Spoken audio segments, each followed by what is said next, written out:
오늘 하나님께서 우리에게 주신 말씀은 빌립보서 2장 19절에서부터 30절 말씀입니다. 빌립보서 2장 19절에서부터 30절 말씀 합독하겠습니다. 시작. 내가 디모데를 속히 너희에게 보내기를 주 안에서 바람은 너희의 사정을 알므로 안위를 받으려 함이니 이는 뜻을 같이하여 너희 사정을 진실히 생각할 자가 이밖에 내게 없음이라. 그들이 다 자기 일을 구하고 그리스도 예수의 일을 구하지 아니하되 디모데의 연단을 너희가 아나니 지식이 아버지에게 함같이 나와 함께 복음을 위하여 수고하였느니라. 그러므로 내가 내 일이 어떻게 될지를 보아서 곧 이 사람을 보내기를 바라고 나도 속히 가게 될 것을 주 안에서 확신하노라.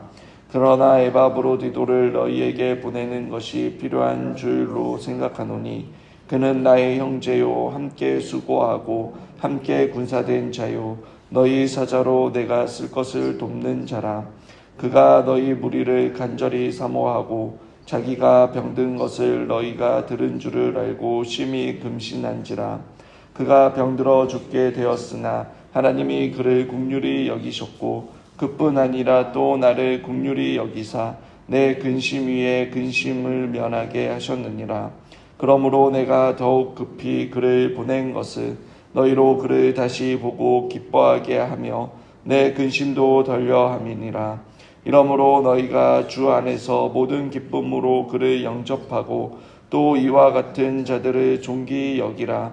그가 그리스도의 일을 위하여 죽기에 이르러 자기 목숨을 돌보지 아니한 것은 나를 섬기는 너희의 일부의 부족함을 채우려 함이니라. 아멘. 오늘 본문은 사도 바울의 동역자들에 대한 이야기를 하고 있습니다. 그는 자신이 감옥에 갇혔지만 가능한 빨리 빌립보에 다시 방문하고 싶다고 말합니다. 그리고 자신과 함께 있는 두 명의 동역자였던 디모데와 에바브로디도를 너희에게 보내주겠다라고 말합니다. 그 이유는 바울 자신의 형편을 정확하게 전달하고 빌립보 교회의 사정을 더욱더 자세히 알고 싶었기 때문입니다. 여러분들도 아시다시피 디모데는 바울이 영적으로 낳은 아들이었습니다. 그를 빌립보 교회로 보내려고 한 이유를 세 가지로 본문은 설명합니다. 19절에 내가 디모데를 너희에게 보내기를 주 안에서 바람은 너희의 사정을 알므로 안위를 받으려 함이니라고 말합니다. 빌립보 교회는 사도 바울을 후원하는 교회였습니다. 사도 바울에게 각별한 사랑과 애정을 가지고 있었습니다. 또 사도 바울이 전하여 준 복음을 어려운 상황 속에서도 영적인 싸움을 하며 건강하게 교회를 세워가고 있었습니다. 그래서 빌립보 교회가 어떻게 믿음으로 승리를 하고 있는지 좀 더 자세히 들으면서 바울 자신이 큰 기쁨과 격려를 받기 위해 디모데를 빨리 보내고 싶어 했던 것입니다. 여러분, 교회는 서로에 대한 관심이 있어야 합니다. 사랑의 반대말은 무관심이라는 말이 있습니다.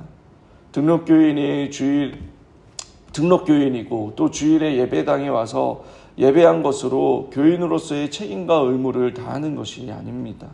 성도 간에 교제를 하지 않는다면 여러분 그거는 올바른 신앙생활이 아닙니다. 하나님께서는 우리를 그리스도의 몸된 교회의 지체로 부르셨습니다. 그리스도 안에서 한 형제 자매가 되게 해주셨습니다.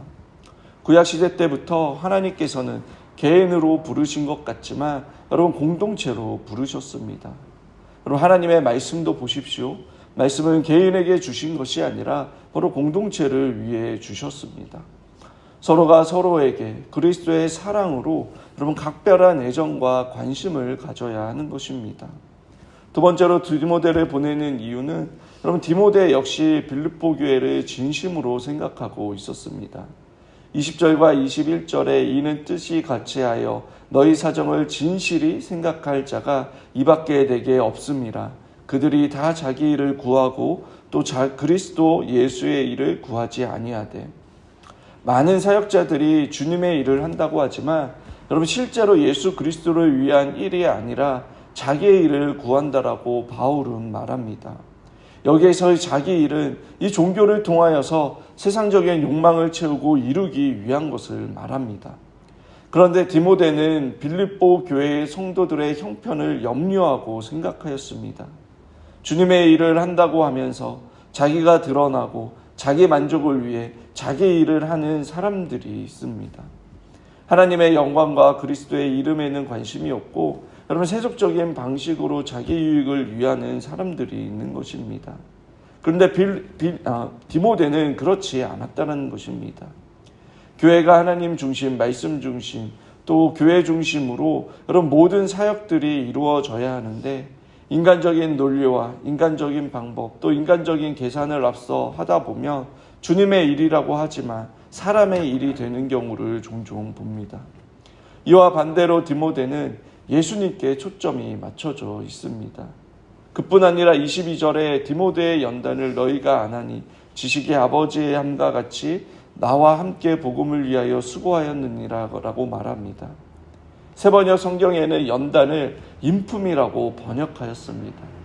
즉 디모데는 복음을 위해 헌신된 사람일 뿐만 아니라 성령의 열매를 아름답게 맺고 있는 사람으로 그리고 어제 본문에서 그리스도 예수의 마음을 품은 사람이었던 것입니다.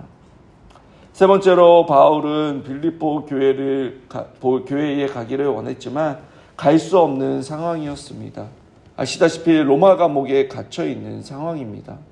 그래서 디모데를 보내기로 했다라고 23절에서부터 24절에 말하고 있습니다. 그리고 본문은 이어서 25절에 에바브로디도를 소개하고 있습니다. 너희에게 속히 보내겠다라고 말합니다. 여러분 본래 에바브로디도는 빌립보 교회의 출신 성도였습니다. 바울이 감옥에 갇히게 되었다라는 소식을 들은 빌립보 성도들은 바울을 돕기 위해 에바브로디도를 보냈습니다. 에바브로디도는 바울에게 필요한 것들을 가지고 로마에 와서 한 달 동안 머물며 바울을 돕고 있었습니다. 그러던 중에 에바브로디도가 거기에서 심한 병을 앓게 되었는데 하마터면 죽을 뻔했습니다. 그래서 바울은 에바브로디도를 빌립보 교회로 돌려보내려고 한 것입니다. 26절에 이렇게 말합니다. 그가 너희 무리를 간절히 사모하고 자기가 병든 것을 너희가 들은 줄을 알고 심히 근심한지라. 여러분 에바브로디도는 자신의 본교회 빌립보 교회의 교우들을 매우 그리워하고 있습니다. 빌립보 교인들에게 자신의 아픈 소식이 전해져 그것이 마음에 걸렸던 것입니다. 하나님의 은혜로 나았는데 아프다라는 소식만 들은 빌립보 교인들이 자기를 얼마나 많이 걱정하고 있는지 마음에 큰 부담이 되었기에 그가 가기를 원했던 것입니다. 여러분 그것을 보아도 에바브로디도는 다른 사람들에 대한 배려가 많고 신앙이 성숙한 사람이라는 것을 알 수 있습니다. 그리고 28절에 이렇게 말합니다. 그러므로 내가 급히 그를 보낸 것은 너희로 그를 다시 보고 기뻐하게 하며 내 근심도 달려함이니라 라고 말합니다. 에바브로디도가 다시 빌립보 교회에 돌아가는 것이 바울도 그렇고 빌립보 교인들에게도 그렇고 모두의 기쁨이 되었기에 그를 다시 돌려보내려고 한 것입니다. 에바브로디도는 어디를 가나 여러분 환영을 받는 사람이었습니다. 또 바울은 25절에 그는 나의 형제요 함께 수고하고 함께 군사된 자요 너희 사자로 내가 쓸 것을 돕는 자라라고 말합니다. 자기의 형제와 같은 사람이며 함께 수고하고 함께 군사된 자요 사도 바울에게 꼭 필요한 그러한 일을 도와준 사람이라고 말하고 있습니다. 빌립보 성도들의 파송을 받고 자신이 받은 사명을 성실하게 수행함으로 바울에게 있어 꼭 필요한 자였던 것입니다. 여러분 혹시 목사가 되는 과정을 아십니까? 예를 들어 장로교 안에 목사가 되기 위해서는 여러분 출신 교회의 당회의 허락이 있어야 합니다. 그가 평소에 신앙생활을 어떻게 하고 또 과연 목회자로서의 그 사명을 가지고 있는지 여러분 그 교회와 또 일상에서의 가까이 본 사람들의 그 모습을 통하여서 여러분 검증된 자가 바로 신학교에 들어가서 시험을 볼 수 있는 자격을 얻게 되는 것입니다. 교회가 목사 후보생의 든든한 보증, 후견인이 되어주는 것입니다. 그런데 거기에서 그치는 것이 아니라 여러분, 노예라는 곳에 가서 또 심층 면접을 통해 노예의 허락을 받은 사람만이 여러분 신학교와 신대원에 입학할 수 있습니다. 그리고 그것으로 또 끝나는 것이 아닙니다. 신대원에 들어가서도 여러분 시험을 치르고 또 교수님들과의 면접을 통해 여러분 비로소 입학을 하고 목사 후보생이 될 수 있습니다. 이처럼 검증의 검증을 통해 목사 후보생이 됩니다. 그 과정을 여러분 거치고 저도 거치고 지금까지 제 모교의 든든한 기도의 후원을 받고 있습니다. 그리고 그분들이 여러분 저와 여러분을 위해서도 기도해주고 계십니다. 그리고 모교에 갈 때마다 여러분 반갑게 맞아주시고 저의 사역에 대해 관심을 가져주십니다. 여러분 에바브로도 마찬가지였습니다. 에바브로디도가 여러분 오늘날로 생각하며 목사 후보생 또는 목회자급의 그러한 젊은 지도자였던 것 같습니다. 주님의 부르심을 받아 빌립보 교인들을 대표로 또 그들의 든든한 후원으로 여러분 자신의 받은 사명을 책임감 있게 감당한 사람이었습니다. 바울은 이어서 30절에 이렇게 말합니다. 그가 그리스도의 일을 위하여 죽기에 이르러도 자기 목숨을 돌보지 아니한 것은 나를 섬기는 너희 일에 부족함을 채우려 함이니라. 여러분 에바브로디도는 목숨이 위태로울 만큼 최선을 다해 맡겨진 일에 헌신하였습니다. 우리는 그것을 사명이라고 부릅니다. 종종 이런 말을 합니다. 너무 무리하지 마세요. 적당히 하세요. 여러분 우리는 그 정도의 일을 사명이라고 하지 않습니다. 사명은 그리스도를 위하여 희생과 헌신 또 열정과 그리스도를 위하여 즐거움으로 행하는 것을 말합니다. 그것이 어떻게 가능합니까? 여러분 그리스도께서 나를 위하여 그렇게 해주셨기 때문입니다. 하나님이신 예수 그리스도께서 하나님과 동등됨을 취하지 아니하시고 나를 위하여 죽으셨기 때문입니다. 그리스도 예수님처럼 여러분 우리의 삶이 이 땅에서 끝이 아니고 지금의 고난은 장차 받게 될 영광과 비교되지 않는다는 것을 확신하기 때문입니다. 그리고 거듭남을 통해 이 모든 진리가 머리로 아는 것이 아니라 마음으로 우리의 영혼으로 경험하였기에 주님의 마음을 품으며 주님께서 주신 사명을 감당하는 것입니다.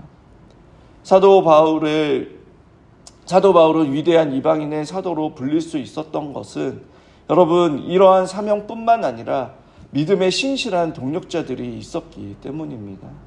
늘 바울 곁에는 여러분 좋은 동력자들이 있었습니다. 오늘 본문은 예수 그리스도의 마음을 품은 자들의 그러한 아름다운 교제의 모습을 기록하고 있습니다. 사도 바울과 빌립보 교회 또 디모데와 에바브로디도 모두 우리에게 좋은 이 하나님 예수 그리스도의 마음을 품은 자들의 그러한 믿음의 본을 보여주고 있습니다. 그리스도를 향한 사랑과 복음에 대한 열정으로 그들은 하나가 되었고 주님의 일을 위해 서로 협력을 하였습니다. 서로가 서로를 지켜줬고 또 믿음의 동력자들이 되었기에 고난과 핍박의 시대에도 끝까지 믿음을 지키며 영원한 영생의 기쁨과 영광스러운 그 하나님의 나라를 이 땅 가운데 누리며 소유한 자들이 되었습니다. 오늘 이 새벽 우리 먼저 주님의 동력자들이 되길 바랍니다. 복음을 통해 주님을 따르고자 하는 그 마음으로 충만하여 주십시오. 인간적인 다른 이유가 아니라 정말 주님께서 보여주신 사랑과 은혜 때문에 우리의 마음 가운데 자연스럽게 흘러나오는 그 열정을 가지고 주님을 섬길 뿐만 아니라 믿음의 형제 자매들을 섬기는 자들이 되길 원합니다. 주님께서 우리에게 가장 좋은 동력자들이 되어주신 것처럼 여러분 우리 역시 누군가에게 든든한 믿음의 동력자가 되어주시길 바랍니다. 그래서 복음을 위해 수고하고 그리스도 일에 집중함으로 주님의 몸된 교회를 건강하게 세워가는 저와 여러분이 되길 원합니다. 그래서 29절의 말씀처럼 이러므로 너희가 주 안에서 모든 기쁨으로 그를 영접하고 또한 이와 같은 자들을 존귀 여기라라는 세상의 사람들의 기쁨을 주고 또 세상의 사람들에게 영접받는 것을 영광스럽게 여기는 것이 아니라 하나님의 기쁨이요 또 믿음의 형제 자매들의 기쁨이 되고 하나님의 칭찬과 믿음의 형제 자매들의 인정과 칭찬은 우리의 면류관이요 영광이 되는 그러한 저와 여러분들이 되시길 주님의 이름으로 축원합니다.